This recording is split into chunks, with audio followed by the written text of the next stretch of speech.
Tanong, meron po akong kakilala na may utang sa Saudi Arabia. Siya po ay tumakas sa kanyang utang at meron po siyang re-entry visa. Siya po ay nagtrabaho na sa ibang bansa.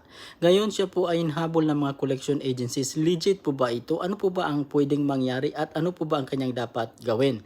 Yes, legit po ito. Totoo po ito. Kapag tayo po ay may utang dito sa GCC countries, ay ito po ay ifa-file nila sa police at sa immigration. Ngayon po ay tayo po ay habulin ng mga collection agencies. Ito po yung mga inatasan ng bangko upang tayo ay makapagbayad. Ang dapat po niyang gawin ay makipag-coordinate po siya sa bangko at magbigay ng notice at abiso kung kailan niya ito babayaran. Dahil maaari po siyang naka-travel ban at maaari po siyang mahuli kung siya po ay magpunta sa mga connected countries ng Saudi Arabia na kung saan ay meron po silang Interpol like the GCC system.